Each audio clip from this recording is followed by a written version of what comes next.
Hello বন্ধুরা, আজ আমি তোমাদের সাথে শেয়ার করছি বেগুন পোড়া রেসিপি। এটা শীতকালের ভীষণ কমন রেসিপি এবং এটা সবাই মোটামুটি পারে, কিন্তু দেখে নাও আমি কিভাবে বানাই। আমি এখানে একটা বেগুনকে লম্বালম্বিভাবে চারিদিক দিয়ে চিড়ে নিয়েছি। তারপর চিড়ে নেওয়ার প্রত্যেকটা ফাঁকে বেশ কয়েকটা করে রসুন আর কাঁচা লঙ্কা ঢুকিয়ে নিলাম।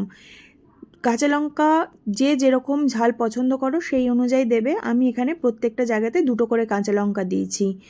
আর তারপর বেগুন টমেটোতে আমি ভালো করে সর্ষের তেল মাখিয়ে নিলাম। এবার বেগুন আর টমেটোকে একটা নেটের ওপর রেখে গ্যাসে পোড়াতে দেব। এদিকে আমার বেগুন পুড়তে পুড়তে আমি এখানে পেঁয়াজ, ধনেপাতা এগুলোকে ভালোভাবে কুচিয়ে নেব। পেঁয়াজ কাটার ফাঁকে আমি কিন্তু এখানে একবার বেগুনটাকে উল্টেও দিয়েছি। দেখো, বেগুনটাকে এইভাবে উল্টে পাল্টে চারিদিক দিয়ে কিন্তু পোড়াতে হবে। চলো, বেগুন পুড়তে পুড়তে বাকি পেঁয়াজ ধনেপাতাটাও কুচিয়ে নিই। আমার বেগুন আর টমেটো কিন্তু সম্পূর্ণ পুড়ে গেছে। এবার আমি এটাকে গ্যাস বন্ধ করে কিছুক্ষণের জন্য ঠান্ডা করে এই পোড়া অংশটাকে ছাড়িয়ে নেব।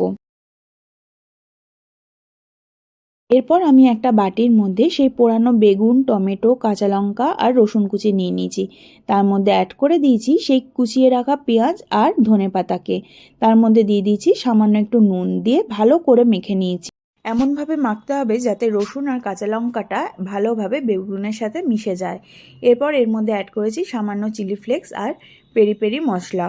এটা কিন্তু অপশনাল, এটা তোমাদের কাছে থাকলে তোমরা অ্যাড করতে পারো, বেশ ভালো লাগে খেতে। আমি যেহেতু ঝাল খেতে পছন্দ করি তাই আমি এটা অ্যাড করলাম। এরপর সব কিছু আবার একবার খুব ভালোভাবে মিশিয়ে নেব। মিশিয়ে নেওয়া হয়ে গেলে ওপর থেকে অ্যাড করে দেবো বেশ খানিকটা সর্ষের তেল।